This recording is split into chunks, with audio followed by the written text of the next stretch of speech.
It's a pair of teams that both reached national prominence throughout the 2007 season. South Florida got to number 2 in the country. Oregon got to number 2 in the country. Both fell off on hard times as the season wore on because of injury and other reasons, and now meet in the Brute Sun Bowl on CBS. Hey, how are you, folks? Jason Horowitz, glad to be with you, breaking down the game that you can see on CBS December 31st. And, of course, for more, we bring in my partner in crime, Spencer Tillman from Houston, as we always do. And, Spence, you look at this game, and we'll start with Oregon because they lasted longer as the number 2 team in the country. But without Dennis Dixon, you knew this team was gonna struggle offensively, but you just didn't know how badly they would struggle without Dennis Dixon.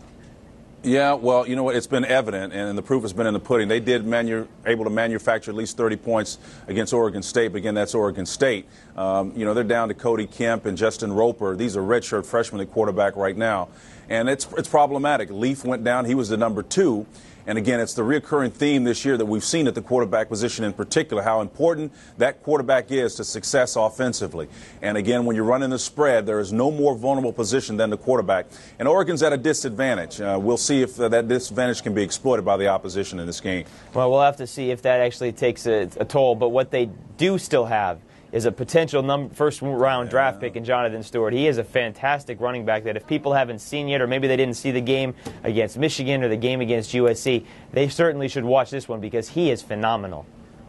Yeah, he is a phenomenal talent, and he can do a lot of different things. And I think what really makes him special is he can run over you if he has to, and he can make you miss an open field. And anytime you got a running back that can do that, you got a shot at being competitive. Again, when you're spreading them out, though, offensively, and that's what you do, your team has suddenly got to change its identity and become run-oriented first, and that takes a little bit of identity crisis out on a team. In other words, they don't necessarily know who they are, and when teams are not doing what they do best, they don't tend to perform 100%. So that's going to be an issue. I want to see how they come out and attack that strategy or embrace that strategy of running the ball first versus doing what they've done for years, certainly in recent time with Dennis Dixon at quarterback. And it'll also be very interesting to see if they can contain George Selvey, defensive lineman for South Florida, first-team All-American. He is a very good player, and the South Florida defense can turn you over as well. Let's switch it over to South Florida a little bit because, Spence, they were number 2 in the country. Nobody really believed.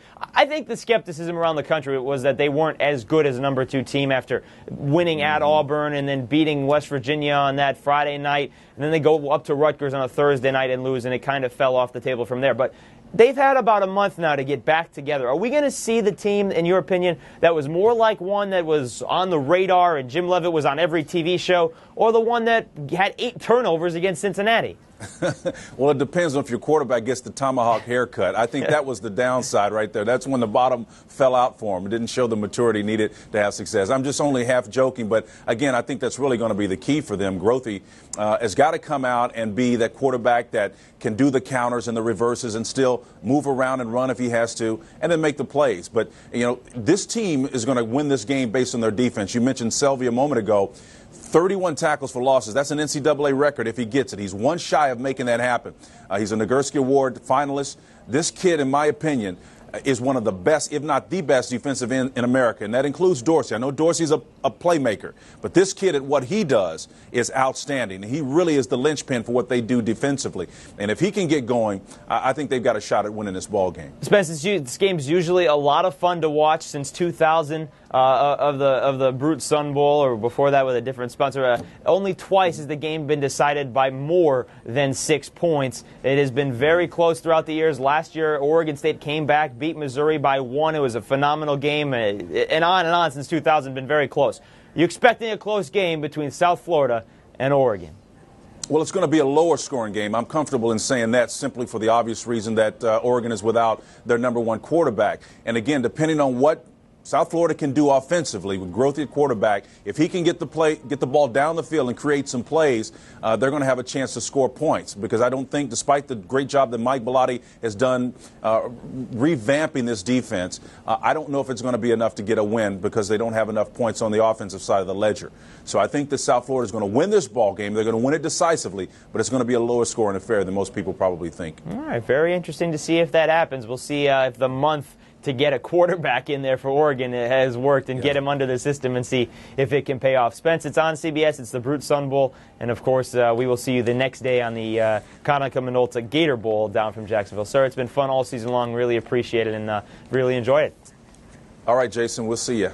Take care, buddy. Folks, for more on this game or any other of the college football bowl games, be sure to stay with CBSSports.com and check out some of the other videos here on the website. For Spencer Tillman, he's been fantastic all year.